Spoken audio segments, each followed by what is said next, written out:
ఇంత బ్యాటరీ ఇదేనా బ్యాటరీ ఎంత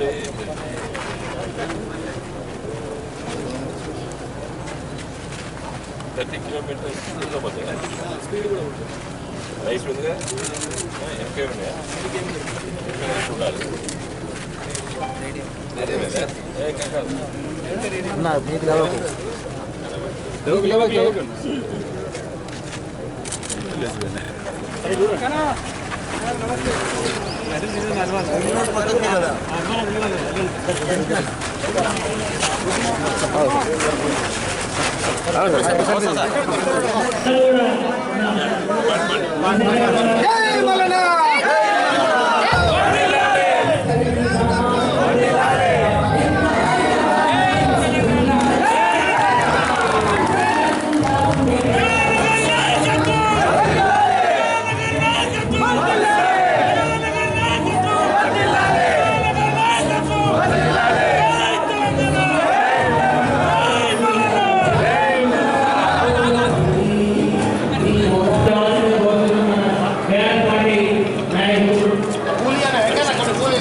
ఒక 50 ఓట్లకు ఒక ఇన్ఛార్జిగా 100 ఓట్లకు ఇన్ఛార్జిగా ఒక బాధ్యత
కోదండరామ్ గారు లాంటి ప్రొఫెసర్లు బదనాం చేసింది. మరి నేను ఈరోజు అడుగుతున్నా, రేవంత్ రెడ్డి గారు మీరు ముఖ్యమంత్రి, మీ చేతిలో చీఫ్ సెక్రటరీ ఉన్నాడు, మీ చేతిలో ఫైనాన్స్ సెక్రటరీ ఉన్నాడు, మీ చేతిలో జిఏడి సెక్రటరీ ఉన్నాడు.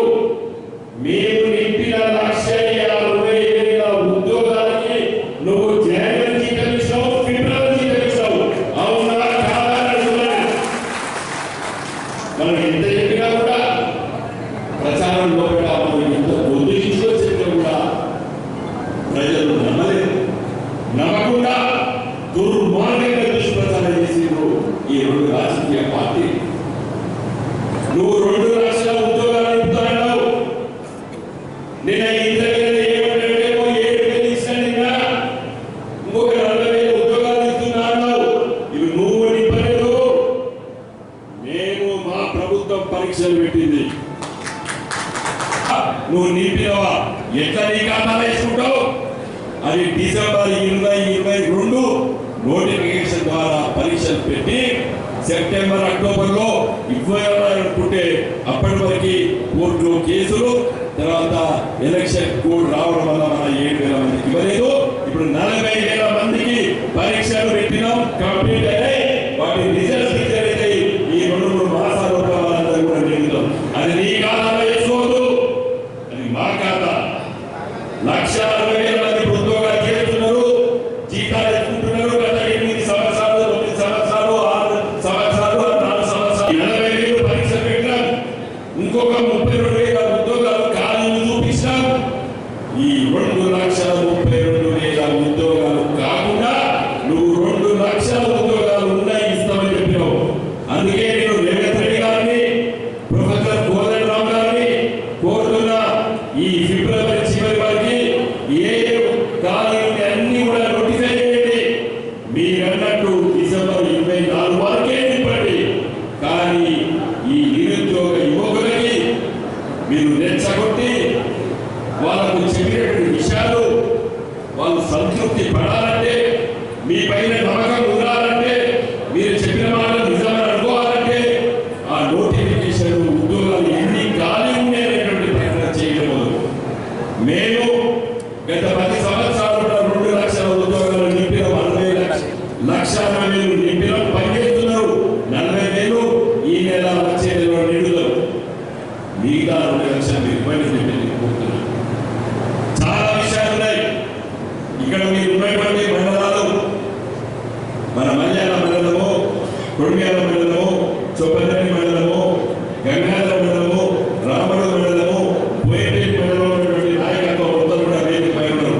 నా రిక్వెస్ట్ ఏంటంటే, మల్లారెడ్డి గారు మాట్లాడి తర్వాత నేను కూడా హుజరాబాద్లో ఇలాంటి సమావేశం పెట్టుకున్నాం.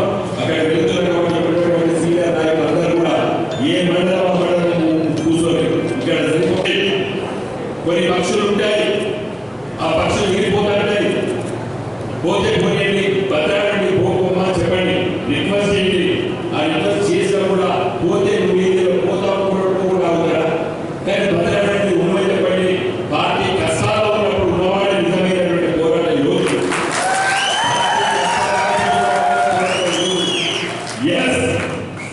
సంవత్సరాలు కూడా మీరు ఆశించిన రీతిలో కూడా పార్టీ పని చేయకపోవచ్చు, కొన్ని నామినేటెడ్ పదవులు ఇవ్వకపోవచ్చు. దానికి కారణాలు చాలా ఉన్నాయి.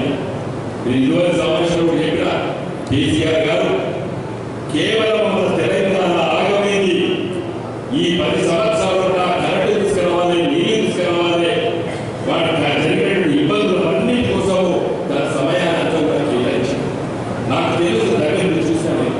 ఒక్కొక్క రోజు 18 గంటలు 20 గంటలు ప్రయత్నించిన రోజులు తెలంగాణ రాష్ట్రంలో 9 రోజులు కరెంటు 7,758 మెగావాట్లు ఇస్తే అది 26,000 మెగావాట్ల ఉత్పత్తి కేంద్రాలు కట్టినమంటే ఎంత కష్టపడాలి. కాబట్టి దయచేసి మన మల్లారెడ్డి గారు మాట్లాడారు. నేను రానున్న రోజులు కూడా మన మండల కార్యకర్తల సమావేశాలు పెట్టుకుంటాం. మీరు సూచన చేస్తే దాదాపు 5 మండలాలు కాన్ఫరెన్స్ తిరిగిన దాదాపు 16 కూర్చున్నాం. మా అడే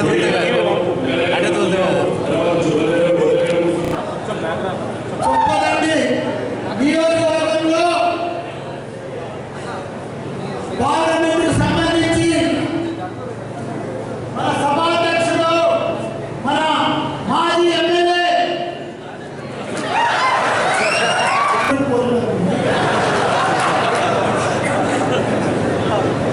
ఎప్పుడు అనుకోలేదన్నా గవర్నమెంట్ పోతున్నారు కలిపోయింది. ఏం చేస్తాం? అసలు కారణం ఎక్కడ చూసినా కనిపిస్తలేదన్నా. యాడ తప్పు జరిగిందో కూడా తెలుస్తలేదన్నా. ఎట్లా మిస్టేక్ అయిందో కూడా తెలుస్తలేదన్నారు. కొందరు అంటారు ఓ 30 మంది ఎమ్మెల్యేలను మార్చి వచ్చేస్తుండే. కొందరు అంటారు మనము ఊర్లలో చేస్తే బాగుంటే ఎక్కువ సచివులు ఎన్నో కారణం ఉంటాయి. అది నేను పట్టించుకోను. ఏది ఏమైనా ఇలా కాంగ్రెస్ ప్రభుత్వం గాలికి వచ్చింది. గాలికి వచ్చిన ప్రభుత్వం ఎట్లా పోతుంది?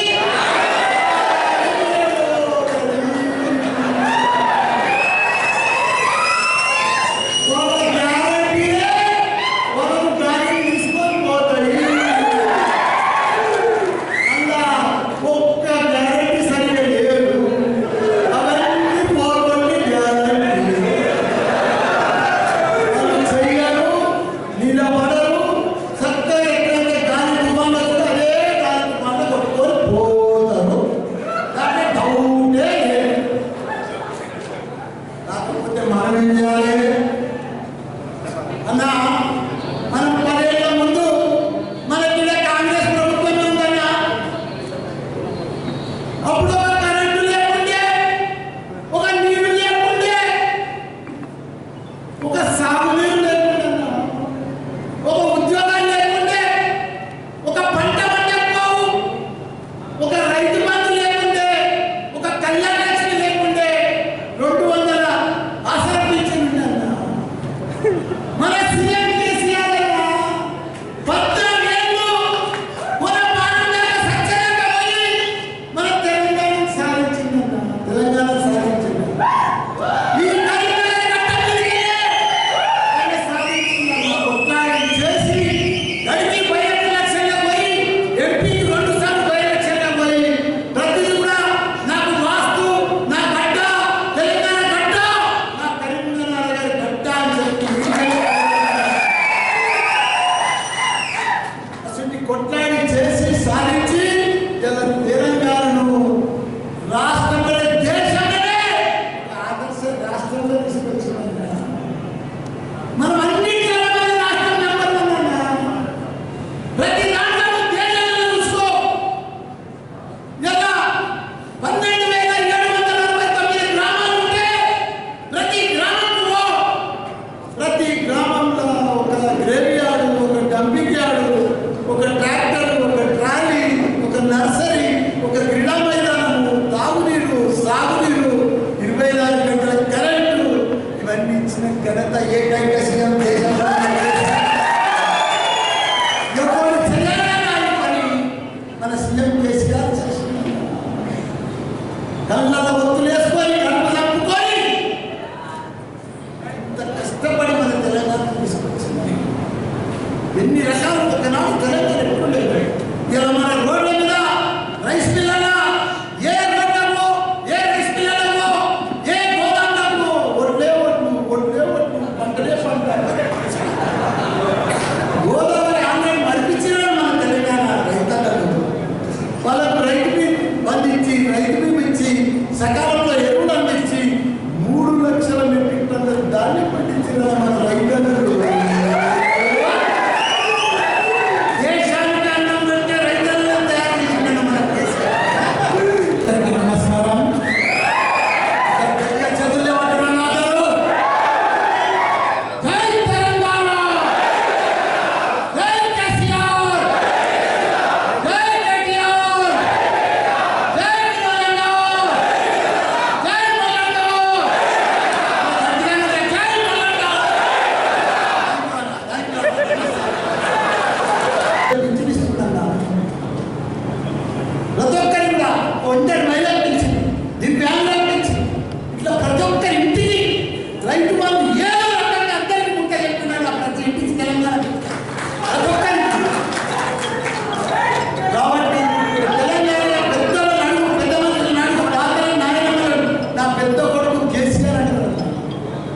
కేసీఆర్ అని. మన తెలంగాణ ఎటువంటి 10 ఏళ్ల ముందు పంట పండగ పండిన పంట గిట్టుబాటు ధర రాక కరెంటు లేక పాములు అవి కుట్టి చనిపోయిన బాధ్యత రైతులకు ఎంతో మంది ఉన్నారు. ఇప్పుడు మన తెలంగాణలో ఎంతో మంది వలసపోయి బాంబేకి అక్కడ దుబాయ్కి అంతా మనం 10 లక్షల మంది ఉన్నారు. మనం దుబాయ్ పోతే కలిసినంత ఇక్కడ ఉపాధి లేదు. తెలంగాణ ఏమి ఆధారం లేదు. భార్య బిడ్డలు బాంబేకి దుబాయ్కి అక్కడ పోయి బతుకుతున్నారన్న. అసలు తెలంగాణలో మంచిగా శస్యశ్యామలం తెచ్చి మన కేటీఆర్ గారు ఇవన్నీ కూడా హైదరాబాద్ అభివృద్ధి చేసి ఈరోజు మన తెలంగాణ నేను లేబర్ మినిస్టర్ మొన్న 25 లక్షల మంది 17 రాష్ట్రాలకి మన తెలంగాణలోకి వచ్చి వలస వస్తున్నారు.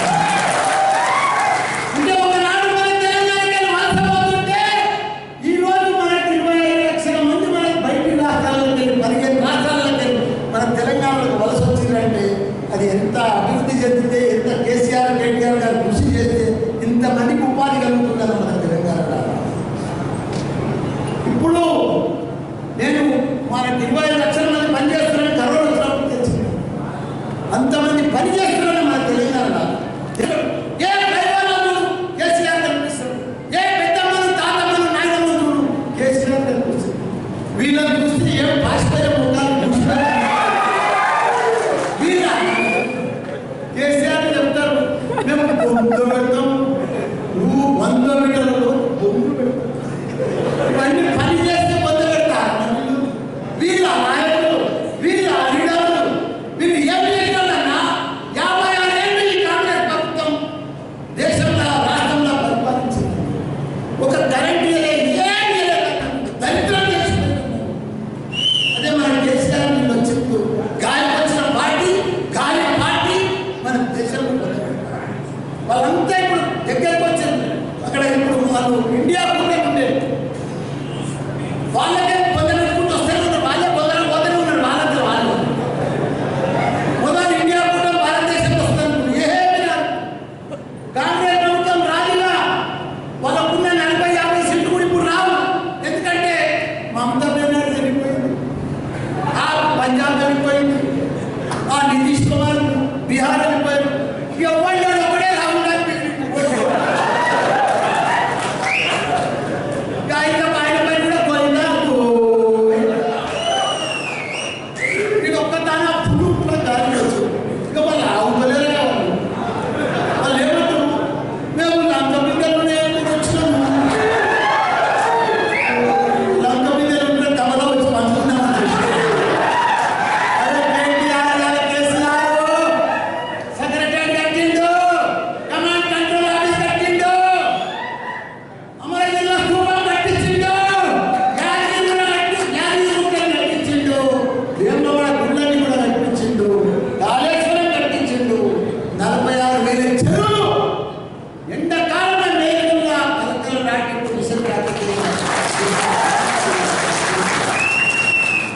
ఎక్కడ లేని విధంగా ఇలా మన కేటీఆర్ మామూలు పని చేసుకుంటున్నాం. ఉద్యోగాలు ఏదో నడుస్తున్నాయి. మనం ఇచ్చింది పోయి వాళ్ళే నడుచుకుంటా మనం చేసేదాన్ని వాళ్ళే చేసుకుంటా పోతున్నారు. అదంతా మనం చేస్తున్నాం. 9 లక్షల మంది ఐటీ ఉద్యోగులన్నా మన హైదరాబాద్లో పనిచేస్తారు. లక్షల జాబులు చేసి సంపాదిస్తున్నారు. కరీంనగర్లో ఐటీ బిల్డింగ్ కట్టారు. ప్రతి ఒక్క దగ్గర సిటీలో ఐటీ బిల్డింగ్ కట్టారు. వస్తుంటే సిటీ మీద ఐటీ బిల్డింగ్ కట్టారన్న ప్రతి ఒక్కరికి కూడా యువకులకు ఐటీ పరిశ్రమలు తీసుకొచ్చిన ఘనత, బెంగళూరు మించిన ఘనత, దేశంలోనే ఐటీ పరిశ్రమ నంబర్ 1 చేసిన ఘనత మన కేటీఆర్. కేటీఆర్ దేశంలో ఎక్కడ లేదు. దేశంలో 28 రాష్ట్రాలు లేనా 28 రాష్ట్రాలలో మన రాష్ట్రం లెక్క అభివృద్ధి కానీ, మన రాష్ట్రం లెక్క ఐటీ పరిశ్రమలు కానీ, మన లెక్క ఇవాళ మన దగ్గర వారు వెళ్తే కూడా బీహార్ వస్తున్నారు. వరి కోస్తానికి కూడా బెంగాల్ వస్తున్నారు. వాడు కార్పెంటర్ కూడా పంజాబ్ వస్తున్నారు. ఇప్పుడు కార్పెంటర్ చేసిన కూడా రాజస్థాన్ వస్తున్నారు. అట్లా 15 రాష్ట్రాలకు వెళ్ళి మనం దాని హైటెక్ సిటీకి హైదరాబాద్ ఆ రకంగా డెవలప్ చేసేదాన్ని మన కేసీఆర్. మీరంతా అధైర్యపడొద్దన్నా, మీరంతా ఉద్యమకారులు ఉదరసం చూస్తున్నారు. మనకు 1000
ఇప్పుడే కొండగట్టు ఆంజనేయ స్వామి ముత్తోడు వచ్చిన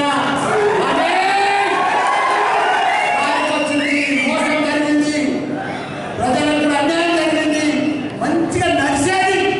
ఊళ్ళో ఆల్రెడీ డిస్కషన్ వచ్చేసి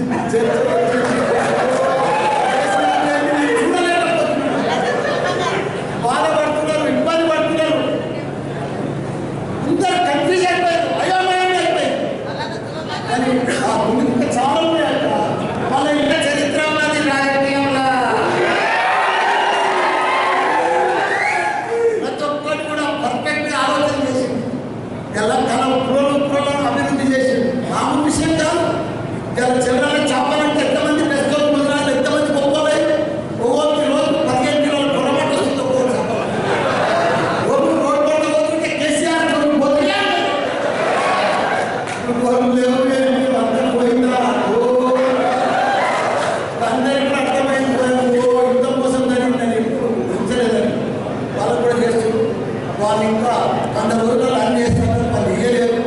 చూద్దాం, ఓకే పడదాం, ఆడికి వెళ్ళిపోదాం, తడాక ఇయ్యాలి. మనం ఎంపీ ఎలక్షన్లో మాత్రం మన వినోదంగా బ్రహ్మాండమైన మనిషి, పెద్ద మేధావి. కానీ కరీంనగర్ స్మార్ట్ సిటీ తెచ్చిన ఘనత, తెచ్చిన ఘనత, ఊళ్ళని కూడా డెవలప్ చేసిన ఘనత, నిర్మాణాలు కానీ ఇవన్నీ కూడా కరీంనగర్ ఎట్లుంటే ఇవాళ జూలా పెట్టి కేటీఆర్, కేసీఆర్ వినోదంగా అన్ని తీసుకొచ్చిందన్న. మనం మర్చిపోదన్నా, మన పిల్లలకు అంతా కూడా ఉపాధి దొరుకుతుంది. వినోదంగా రానికి మంచి అడ్వకేట్ అది, మరి న్యాయం పడే ఎంపీగా ఉండే అది ఎప్పుడు హైదరాబాద్ మేము శుక్రవారం కాదు హైదరాబాద్ వస్తుంది. అది హైదరాబాద్ వస్తే కేసీఆర్ కుడి భుజం రాత్రి మొదలు ఆల్రెడీ నేనే బాధ. అంత కష్టపడి, అంత బాధపడి, అంత చేసి వీళ్ళకి ఉన్నాయి ఏం చేసి సంజయ్ అంటే మొండి సంజయ్ పని చేయడు, రూపాయి రాదు, మాయ మాటలు, కొత్త మాటలే. అంత కేసీఆర్ తోటే మన వినోదాలతో ఇదంతా కూడా అభివృద్ధి అయింది. ఏదైనా చేసుకోవాలి, మన రాష్ట్రాన్ని మనం కాపాడుకోవాలి, మన కేసీఆర్ మన చూడాలి. కేసీఆర్ అన్న ఓడిపోమని నాకు ఏడుపు వచ్చిందన్న రాత్రి 5 గంటలకు ప్రగతిలో విడిచిపెట్టి, గవర్నమెంట్ కార్ విడిచిపెట్టి ఆయన ఫామ్ హౌస్కి వెళ్ళిపోయినా, పాత ఇంట్లోకి వెళ్ళిపోయినా. మొన్న ఇంట్లోకి పోతే బాధ అనిపించింది. ఎన్నో అనుకున్నారన్నా, 16 మేడలు ఉన్నాయి, 300 రూములు ఉన్నాయని, అన్ని గవర్నమెంట్ ఆయన అన్ని విడిచిపెట్టేసి దేశం